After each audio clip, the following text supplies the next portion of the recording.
प्यारे बच्चों, कैसे हैं आप लोग? A very hearty welcome to this mind blowing platform Physics Wallah. My name is Nupur Sharma. बच्चों, आज हम लोग सीखने वाले हैं कैसे लिखते हैं लेटर। जी हाँ, लेटर राइटिंग को फटाफट से हम लोग समझ लेते हैं, ठीक है। थोड़े से टिप्स एंड ट्रिक्स देख लेते हैं और सैंपल पेपर में जो क्वेश्चंस आए हैं उन्हें भी देख लेते हैं। भाई सेक्शन बी नाम सुनते ही डर लगता है, ठीक है। बहुत सारे ऐसे बच्चे हैं जो घबरा जाते हैं कि मैम सेक्शन बी कैसे करेंगे, राइटिंग स्किल से तो हमें बहुत डर लगता है, मार्क्स अच्छे नहीं आते हैं, ठीक है। यूजुअली यही होता है कि मैम हम लोग जितने मार्क्स एक्सपेक्ट कर रहे थे उतने मार्क्स तो नहीं आए, कहीं यहां नंबर कट गए, वहां मार्क्स कट गए। अब यहां वहां मार्क्स ना कटवाए उसके लिए थोड़े से की पॉइंट्स आपको याद रखने हैं, तो चलिए देख लेते हैं। देखो, सबसे पहले मैंने क्या लिखा है, यूज फॉर्मल टोन। भाई क्या है, आपको पता है आपका फॉर्मल लेटर आएगा एग्जाम में, इनफॉर्मल तो आ नहीं रहा है। फॉर्मल लिखोगे तो फॉर्मल टोन को यूज करोगे। फॉर्मल टोन का मतलब है कि यानी कि आप किसी से भी, जिससे भी आप बात करें वो एक स्ट्रेंजर है, ठीक है। रिश्तेदारों से हम जिस तरह से बात करते हैं, अपने जानने वालों से जैसे बात करते हैं, और फॉर्मली किसी स्ट्रेंजर से हम लोग बात करते हैं तो उसमें डिफरेंस होता है। हम लोगों को टू द पॉइंट जो है इसमें बात करनी है, इस बात को आप याद रखिए। दूसरा, क्लियर एंड कंसाइज लैंग्वेज हमें यूज करनी है। क्लियर एंड कंसाइज लैंग्वेज का मतलब क्या होता है, साफ भाषा का इस्तेमाल करना, ठीक है। लैंग्वेज को आपने सोच समझ के लिखना है। यहां लिखा है बेटा, कंसाइज का मीनिंग भी मैंने लिख दिया है, ब्रीफ बट कॉम्प्रिहेंसिव। बात को छोटे में कहना है, बहुत छोटी सी बात में कहना है, पर बड़े स्पष्ट तरीके से लिखना है। थोड़ी सी बात में बहुत कुछ कह जाना, ठीक है, इसी को कहते हैं ना, ये भी टैलेंट होता है कि हम थोड़ी सी बात में हमने बहुत कुछ समझा दिया, इसे कहते हैं कॉम्प्रिहेंसिव लैंग्वेज, ठीक है। यानी कि पर्सन कॉम्प्रिहेंड कर ले, थोड़ी सी बात समझ ले कि हाँ आप क्या कहने की कोशिश कर रहे हैं। यानी कि हमें वर्ड लिमिट का भी ध्यान रखना है। बच्चे क्या करते हैं, वर्ड लिमिट का ध्यान नहीं रखते हैं। वर्ड लिमिट को आप ध्यान में रखेंगे कि हमें इतने ही वर्ड्स लिखने हैं। वो कैसे आएगा, वो आएगा प्रैक्टिस करके। चलिए, यहां मैंने लिखा है फॉर्मेट इज द किंग। जी हां बच्चों, format is the king. Format जो है बच्चों, इसमें कोई कॉम्प्रोमाइज नहीं चलेगा। आपको बच्चों फॉर्मेट सही लिखना ही पड़ेगा।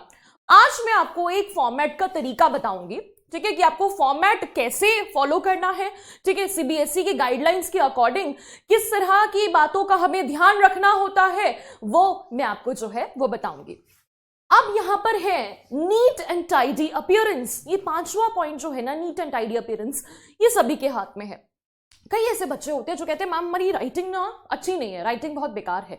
सबकी अपनी अपनी राइटिंग होती है, मैं अपनी राइटिंग को भी बहुत ज्यादा जो है वो मतलब ब्यूटीफुल नहीं मानती हूं। तो राइटिंग के साथ आपको क्या करना होता है, आपको ना नीट एंड टाइडी करना है पेपर को। अगर राइटिंग नहीं अच्छी है तो उसको आप ऐसे लिखो कि जो टीचर इंप्रेस हो जाए। कैसे, वो कैसे हो सकता है, वो हो सकता है लाइंस को लीव करके। आपको पता है ना, आपको बचपन से सिखाया जा रहा है कि हम लोग सेंडर्स एड्रेस के बाद लाइन छोड़ते हैं, हम लोग डेट के बाद लाइन छोड़ते हैं। हमें हर बार जो है ना लाइन छोड़ने के लिए बोला जाता है। ये क्यों बोला जाता है, ये बोला जाता है सो दैट कि आपका पेपर नीट एंड क्लियर लगे, अपीयरेंस उसकी जो है वो अच्छी हो। आप खुद ही सोचो, आपको कोई किसी ने रिक्वेस्ट किया है, रिक्वेस्ट का कोई लेटर भेजा है आपको, और अगर वो बहुत घिची पिची उसमें हो रखी होगी तो आपको अच्छा थोड़ा ना लगेगा, आपका मन ही नहीं करेगा उसको पढ़ने का, ठीक है। एक और तरीका है बच्चों, नीट एंड टाइडी अपीयरेंस के लिए हम लोग क्या कर सकते हैं। बच्चों देखो, ह्यूमन बींग्स जो है मिस्टेक कर सकते हैं, ठीक है। मिस्टेक्स, जो इंसान है वो गलतियों का पुतला है, गलती तो करेगा ही। अगर आपसे गलती हो जाए, वैसे तो आप प्लीज लेटर लिखते वक्त गलती करने का ट्राई मत करना, मतलब ट्राई करना कि गलती ना हो, लेकिन अगर गलती हो भी जाए, ठीक है, आपने कोई मिस्टेक कर दी, तो आपको मिस्टेक को क्या करना है, आपने ना ऐसे ऐसे नहीं करना। हम लोग यूजुअली क्या करते हैं, ऐसे ऐसे कर देते हैं, ठीक है। नहीं, ऐसे नहीं करना आपको। या आपने मिस्टेक की, उसके ऊपर आप एक सिंगल स्ट्राइक जो है वो लगा देंगे। सिंगल स्ट्राइक का मतलब टीचर समझ जाएगी कि इस वर्ड को आप नहीं कहना चाहते थे, आपने गलती से लिख दिया है।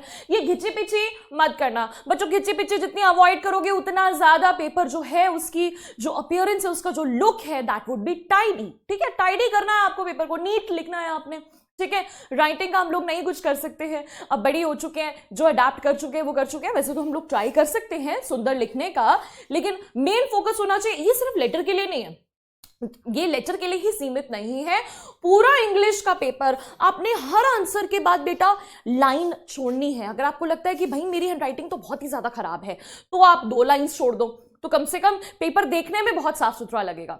दूसरी बात जिसका आपको ध्यान रखना है नीट एंड टाइडी अपीयरेंस के लिए, कि लेटर को आपने कैसे स्टार्ट करना है।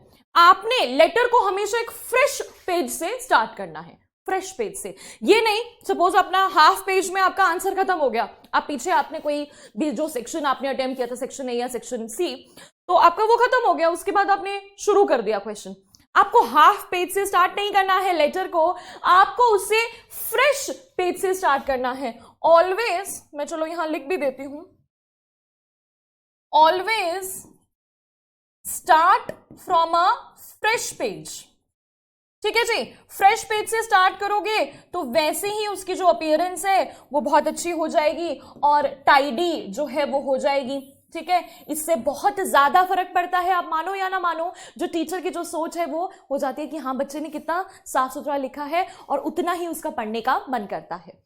Last but not the least, proof reading is the key. बच्चों प्रूफ रीडिंग बहुत इंपॉर्टेंट है। वैसे तो पूरा ही पेपर प्रूफ रीड करना जरूरी है, लेकिन लेटर को लिखने के बाद आपको उसको प्रूफ रीड जरूर करना है। प्रूफ रीडिंग के टाइम में बिल्कुल अपने आप को टीचर समझना है और जिसने लिखा है उसे समझना है कि यार ये बच्चा बहुत गलतियां करता है, चलो इसकी गलतियों को ढूंढते हैं। गलती आप लोग ढूंढोगे जरूर, अपना आधा एक नंबर हम लोग बचा लेते हैं। मेरा तो ये मानना है अगर आप अपने पूरे पेपर को प्रूफ रीड कर लो तो आप कम से कम 5 या 10 नंबर का फर्क पड़ता है बच्चों, कम से कम 5 या 10 मार्क्स का। ठीक है, फर्क पड़ सकता है। 5 या 10 मार्क्स का पेपर करेक्ट कर लेते हो, ठीक है, उतना ही आपके नंबर जो है वो बढ़ जाते हैं। एक बात का बच्चों आपको बहुत ध्यान देना है, कोई भी सेक्शन को अटेम्प्ट करते वक्त कि हमें ना उसे क्विकली करना है, जल्दी से करना है। जल्दी से करने के लिए हम लोग क्या कर सकते हैं, सबसे पहले कि फॉर्मेट को आप लोग याद रखें। वहां एग्जाम में बैठ के आपको ये ना, ऐसा नहीं होना चाहिए कि आपको याद ही ना आए कि अरे इसका फॉर्मेट क्या है, शुरुआत कहां से करूं, ऐसा नहीं होना चाहिए। तो वो कैसे करना है, देखो सबसे पहले फॉर्मेट पर ही हम लोग आ जाते हैं। ठीक है, फॉर्मेट को आपको कैसे करना है बच्चों, सबसे पहले यहां लिखा है सेंडर्स एड्रेस। ठीक है, सेंडर्स एड्रेस का मतलब है जो एड्रेस भेज रहा है उससे आपको स्टार्ट करना है। सेंडर्स एड्रेस आप लोग लिखते कैसे हैं उसका बस ध्यान दो बेटा, क्या इंपॉर्टेंट बातें बोल रही हो ना, प्लीज उसका ध्यान देना। सेंडर्स एड्रेस लिखते वक्त जो आपको एड्रेस दिया होगा, सबसे पहले ऑब्वियसली कुछ नंबर दिया होता है, जैसे 104/B कुछ आपको ऐसे दिया हुआ है, आपने कॉमा नहीं लगाना, कॉमा नहीं लगाना। दूसरे में आपको जनरली स्ट्रीट का नाम दिया होता है, कोई भी स्ट्रीट आपको दी हुई है। तीसरे में आपको सिटी का नाम दिया होता है। अगर आपको पिन कोड नहीं दिया तो भी आपको पिन कोड लिख देना है। पिन कोड जो है बच्चों 5 डिजिट्स का जो है, सॉरी 6 डिजिट्स का आपका पिन कोड होता है। ठीक है, 6 डिजिट्स का आपका पिन कोड होता है, ये आपको याद रखना है। प्लीज इस बात को आप लोग नहीं भूलेंगे। ठीक है, कॉमा नहीं लगाना है एड्रेस लिखते वक्त। ज्यादातर आपको या तो 2 लाइंस में लिखना होता है या 3 लाइंस में। ठीक है, जितना आप कॉमा वगैरह नहीं लगाओगे ना उतना ही आपके मार्क्स आने के जो है मार्क्स सही मिलने के आपके चांसेस बढ़ जाते हैं। दूसरा आ जाता है डेट। डेट को कैसे लिखना है, ये एक बहुत ही डिबेटेबल इशू है। डेट कैसे लिखना है, सभी टीचर्स का अपना अपना अंडरस्टैंडिंग होती है। सब लोग आप अलग अलग वेबसाइट्स पे देखोगे, अलग अलग चैनल्स पे देखोगे, आपको सही मतलब सब लोग अलग अलग तरीका बताएंगे, लेकिन मैं जो आपको तरीका बता रही हूं वो ऐसा है जिससे आपके मार्क्स कट नहीं सकते हैं, वो सब लोग एक्सेप्ट करते हैं। आपने क्या करना है, फॉर एग्जाम्पल आज की आपकी जो एग्जाम की डेट है that is 11 March. Just imagine 11 मार्च 2023, इस तरह से आपको डेट को लिखना है। क्या किया मैंने डेट लिखते वक्त, ना ही मैंने कोई कॉमा डाला, ना ही मैंने कोई स्लैश डाला, नो कॉमा नो स्लैश। ठीक है, और फॉलो क्या किया हमने, क्या यह फॉलो किया है, पहले हमने लिखा डे, फिर मंथ, फिर उसके बाद ईयर। ठीक है, DMY आपने फॉलो करना है, DMY without the use of commas, without the use of slash. कई बच्चे जो है वो गलत लिखते हैं। अच्छा, आपने कार्डिनल नंबर्स का यूज करना है, ऑर्डिनल का यूज नहीं करना, यानी कि आपने ऐसे नहीं लिखना 1st, 2nd, 23rd, ये होते आपके ऑर्डिनल नंबर्स, आपने यूज करने हैं कार्डिनल। ठीक है, 1 2 3, ऑर्डिनल नहीं कार्डिनल जो है वो आपको डेट लिखते वक्त यूज करना है। इस तरह से आपको जो है वो डेट को लिखना है। प्लीज इसे आप अपनी पूरी लाइफ याद रखेंगे। ठीक है, नो कॉमास नो स्लैश, सबसे इजीएस्ट वे है। आपको नहीं पता कि कौन सी टीचर आपका चेक कर रही है एग्जाम, ठीक है, एग्जाम कौन सी टीचर चेक करे, ये सेफेस्ट वे है, इसे आप फॉलो कर सकते हैं। अब आगे रिसीवर्स एड्रेस। रिसीवर्स एड्रेस की वही कहानी है बच्चों, 2 या 3 लाइन में आपको उसको लिखना है, ठीक है, और कॉमास का यूज नहीं करोगे तो बढ़िया है, ठीक है, कॉमास का यूज नहीं करोगे तो बढ़िया है, 3 लाइन में लिखोगे बढ़िया एकदम, आपने ऐसे रिसीवर्स एड्रेस लिखना है। अब आपको पता है भाई क्वेश्चन में दिया होता है, आपको क्वेश्चन से कैसे लेना है उसको, वो हम लोग एग्जाम्पल के थ्रू भी समझ लेंगे। फिर आता है बच्चों आपका सब्जेक्ट। सब्जेक्ट को क्या होता है पता है ना, सब्जेक्ट कैसे होता है, सब्जेक्ट आपका वही है जिसके बारे में आप लोग बात कर रहे हैं, आपको उसको शॉर्ट में लिखना है, ऐसे लिखना है, SUB कोलोन और अंडरलाइन करना है सब्जेक्ट को। अंडरलाइन करना सब्जेक्ट को बहुत इंपॉर्टेंट है, क्योंकि जो पर्सन पढ़ रहा है पता नहीं वो कितना बिजी है, बहुत ज्यादा बिजी पर्सन भी हो सकता है, तो वो पहले सब्जेक्ट देखते हैं। जैसे कि हम लोग जब ईमेल लिखते हैं तो वो भी देखते हैं ना कि किस बारे में है ईमेल, ठीक है, सब्जेक्ट देखते हैं, वैसे ही यहां पर भी होता है कि किस रिगार्डिंग है ये लेटर, उसको आप अंडरलाइन कर दोगे तो पढ़ने वाले के लिए आसानी हो जाएगी। और यहां आपको इंप्रेस किसको करना है, पढ़ने वाले को ही तो करना है। फिर आ गई आपकी सैल्यूटेशन। सैल्यूटेशन का भी सिंपल सा तरीका है, बस सिंपली लिख दो सर, ठीक है, डियर सर भी लिख सकते हो, पर सर भी लिख दोगे तो बढ़िया है, ज्यादा दिमाग मत लगाओ भाई, सिंपली सर लिख दो, ठीक है, सर्स लिखकर आपको जो है लेटर को स्टार्ट कर सकते हैं। फिर आती है मेन बॉडी। बॉडी को लेकर बहुत कंफ्यूजन रहती है भैया, बॉडी कैसे स्टार्ट करनी है, कैसे लेटर को स्टार्ट करना है, कैसे लेटर को एंड करना है। भाई मैं आपको बता रही हूं, एक मैं आपको आज ऐसी बात बताऊंगी जिसको सुनकर आपको लगेगा कि मैम ये आप क्या कह रहे हो, ऐसी बात तो हमने कभी कहीं सुनी ही नहीं।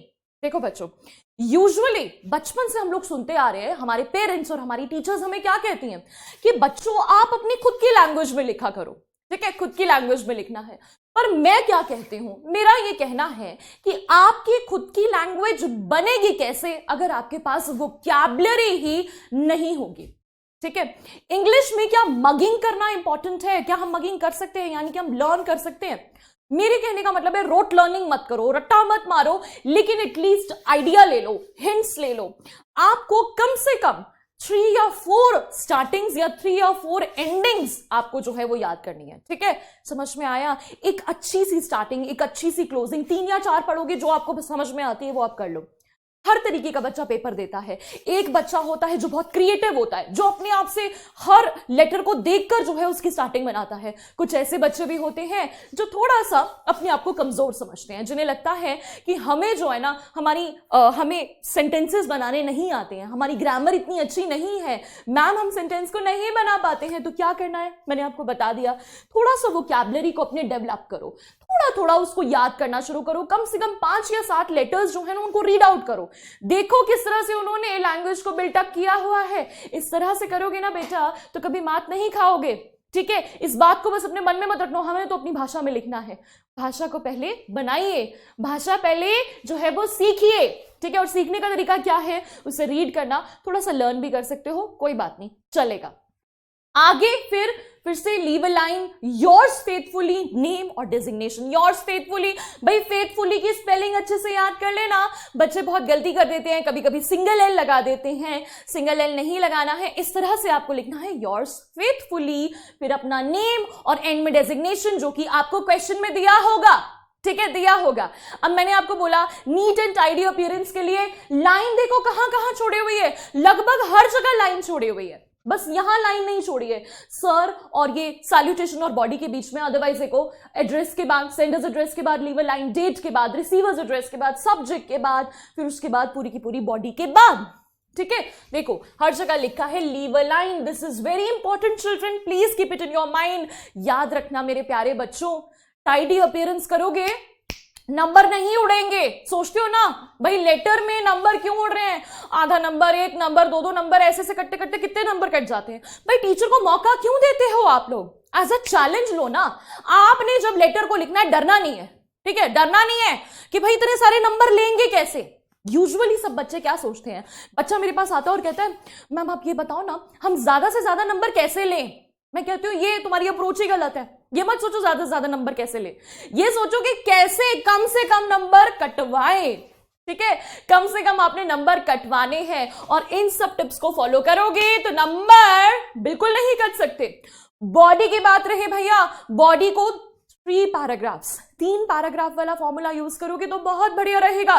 पहले में इंट्रोडक्शन लिखो, दूसरे में अपनी प्रॉब्लम बताओ और तीसरे में बढ़िया सी सुंदर सी कंक्लूजन जो है वो दे दो। और वो आपके ऊपर डिपेंड करती है, कहीं से लर्न करना चाहते हो, कहीं से पिकअप करना चाहते हो, कैसे करना है वो आपके ऊपर है। तो चलिए अब बिना देरी के हम लोग सैंपल पेपर के क्वेश्चन देख लेते हैं। बच्चों जो इस बार आपके सैंपल पेपर में अपीयर हुए हैं वही क्वेश्चन हैं ये। You are Sunidhi Prakash, the vice captain of Brilliant Vidyalay, Bar, Kanpur. You have recently noticed several posters around your school premises conveying the hazardous message. भाई यहां पर नाम दिया है सबसे पहले, ठीक है, हम फोकस करते जाते हैं डिटेल्स पे। नेम दिया हुआ है, वाइस कैप्टन तुम्हारी डेजिग्नेशन भी दी हुई है बच्चों। उसके बाद ब्रिलियंट विद्यालय बरकानपुर, ये आपको एड्रेस दिया हुआ है, किसका, सेंडर्स एड्रेस भी आपको दिया हुआ है। आपने नोटिस किया है कि कई सारे पोस्टर्स लगे हुए हैं आपके स्कूल प्रीमिसेस में। तो आपको क्या करना है, अब क्या लिखा है भाई, ये इस तरह के ना इस बार बहुत क्वेश्चन है, सैंपल पेपर उठा के देखो, इस तरह के क्वेश्चन जो है वो दिए हुए हैं। देखो यहां क्या लिखा है, lose weight in just a month, wonder diet comes to rescue, a privilege available for only a few. भाई आपके घर के बाहर ये पोस्टर लगा है, आपके स्कूल के बाहर, सॉरी, ये पोस्टर लिखा है जिसमें लिखा है कि भाई ये वाली डाइट जो है वो लो और अपना वेट जो है वो लूज कर लो, ठीक है। ये प्रिविलेज सिर्फ कुछ लोगों के लिए ही अवेलेबल है, ठीक है, 1 महीने के लिए ये वाली डाइट फॉलो करो, आजकल आता है ना, ठीक है। अब write a letter to the editor of the DWA in not more than 120 words. भाई 120 वर्ड से ज्यादा नहीं होना चाहिए। Drawing attention to harm caused by such advertisement, इस एडवर्टाइजमेंट, ये एडवर्टाइजमेंट कितनी गड़बड़ कर रही है उसके बारे में आपको लेटर लिखना है। अब प्रॉपर इंप्लीमेंटेशन, यहां आपको आइडियाज भी दिए हुए हैं कि आपको क्या करना है। Propose the implementation of wholesome lunch month in schools as an idea to address such practices. Mention the advantages and share suggestions to foster healthy eating routines and develop positive body image among youngsters. इतना बड़ा question पढ़ोगे तो घबराना मत, घबराना नहीं है, फटाफट से हमने अंडरलाइन कर लेना है इंपॉर्टेंट चीजों को। आपको क्या करना है, क्या करना है, mention the advantages, share suggestions, क्या करना है, फॉस्टर हेल्दी ईटिंग रूटीन्स और डेवलप क्या करना है, positive body image among youngsters. कितने सारे आइडियाज, भाई पूरा का पूरा आंसर ही आपको क्वेश्चन में मिल गया है, ठीक है। आपका काम है आपको ये सब जो है वो करना है। भाई सिंपल सा लेटर नहीं आएगा, इस तरह से आएगा, तो बच्चों प्रैक्टिस कर लो, ठीक है। यहां हम लोग देख लेते हैं एक सैंपल। देखो बच्चों यहां क्या है, हम थोड़ी सी मिस्टेक्स को फाइंड आउट करने की कोशिश करेंगे। यहां लिखा है ब्रिलियंट विद्यालय बरकानपुर, ये दिया हुआ था आपको, ठीक है, पेपर में दिया हुआ था, क्वेश्चन में दिया हुआ था। यहां हर जगह कॉमा लगा हुआ है, आपको कॉमा नहीं डालना, ठीक है, कॉमा आपको नहीं पुट करना है। 29 अगस्त 2022 डेट बिल्कुल सही दी हुई है आपको, ठीक है, परफेक्ट दी हुई है, बीच में लाइन छोड़ी हुई है, ध्यान देते जाओ। फिर the editor DWA K21 Anjanapura Kanpur, ठीक है, यहां ऐसे भी आपको दिया हुआ है, यहां भी कॉमा पुट किया हुआ है, पर इन्होंने क्या किया, 4 लाइनों में ना करके उसे 3 लाइनों में कर दिया। यूजुअली हम लोग क्या करते हैं, द एडिटर, फिर हम एड्रेस लिखते हैं, फिर हम लोग क्या लिखते हैं, फिर उसके बाद हम गली का नाम लिखते हैं और गली के नाम के बाद हम लोग जो है सिटी का नाम लिखते हैं। तो अब इसे 3 में जो है इन्होंने कर दिया है, चलेगा। उसके बाद सीधा आ गए हैं सब्जेक्ट पर, need for promoting healthy eating routines, ठीक है, need for promoting healthy eating routines, ये आपका सब्जेक्ट है। अब सब्जेक्ट के बाद कोलॉन लगा हुआ है, आप SUB लिखेंगे तो भी चलेगा। अब डियर मैडम यहां आ गया, डियर मैडम एक्चुअली यहां आएगा, ठीक है, डियर मैडम या डियर सर व्हाटएवर, ठीक है।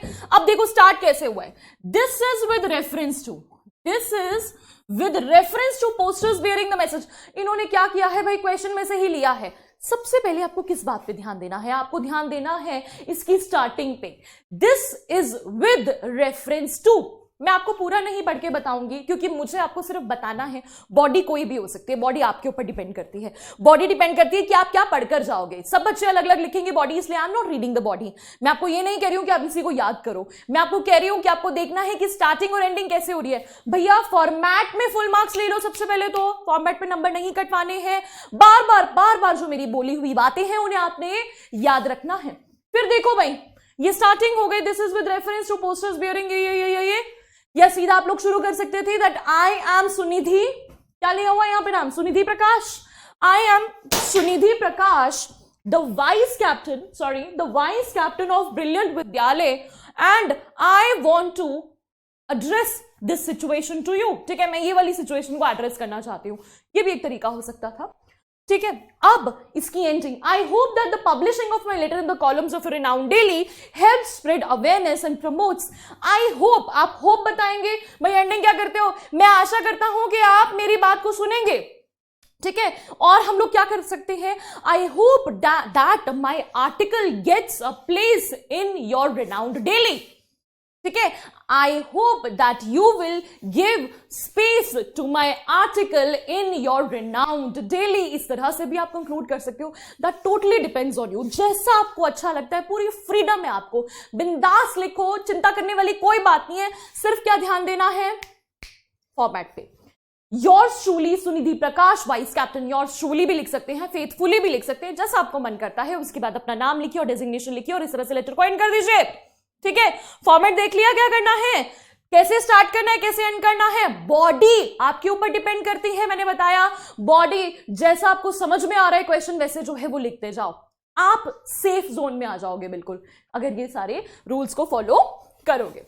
अब यहां पर सेकंड क्वेश्चन देख लेते हैं। You are Jack Scaria a resident of this, हाँ जी भाई, आपको नेम दे दिया है, आपको एड्रेस दे दिया है, ठीक है, मैग्ना ग्रीन अपार्टमेंट, गांधी मार्ग, जॉनपारा, मुंबई। आपने यहां लिखा है 3 students of grade 10 from your residential complex have rescued and rehabilitated a few old beggars from the neighborhood. You think that their work deserves appreciation and recognition. Write a letter to the president. भाई पहला हमें पता चल गया line, किसको लिखना है, the president। Receiver कौन है, the president। किसका है, the RWA। seeking recommendation for these youths to be nominated serving citizen award, इसको अंडरलाइन कर लो भाई, क्या मिलना है इनको, रिकॉग्निशन में नॉमिनेट करना है। Suggest other ways such acts of kindness could be recognised and awarded. आपके मोहल्ले के 3 बच्चों ने कुछ बेगर्स को रेस्क्यू किया है, उन्हें बचा लिया है, ठीक है। आपको लगता है कि इनके इस काम को क्या मिलना चाहिए, एप्रिसिएशन मिलनी चाहिए, रिकॉग्निशन मिलनी चाहिए, तो आपने कहा है, आप सजेस्ट कर रहे हो कि उन्हें नॉमिनेट करा जाए, किसके लिए, सर्विंग सिटीजन अवार्ड, एक अवार्ड के लिए उन्हें नॉमिनेट करना चाहिए क्योंकि उन्होंने इतना अच्छा काम किया है। और भी आप सजेशंस दे रहे हो कि इस तरह से हम लोग कैसे बच्चों को बढ़ावा दे सकते हैं। अगेन ये क्वेश्चन पढ़ते ही आपके मन में बहुत सारे आइडियाज आएंगे, हो सकता है कि आपकी रीजनल लैंग्वेज में आएंगे, आप हिंदी में सोचें, आप मराठी में सोचे, जो भी आपकी भाषा है आप उसमें जो है वो सोचते हैं, ठीक है। और उसके बाद आपको आपके कंटेंट आपके मन में मैटर जो है वो उसी टाइम बन जाएगा, फटाफट से बन जाएगा कि मुझे जो है वो लेटर में क्या लिखना है। आपने बस स्टार्ट कर देना है फॉर्मेट के साथ। फॉर्मेट आपको दिया हुआ है 421 मैग्ना ग्रीन अपार्टमेंट्स, गांधी मार्ग, जॉनपारा, मुंबई। अब बच्चों यहां कॉमा लगा है, मैंने क्या कहा है, एंड में कॉमा नहीं लगाना, ठीक है, लेकिन बीच में कॉमा इसलिए लगाया हुआ है क्योंकि एड्रेस ऑलरेडी बहुत बड़ा दिया हुआ था।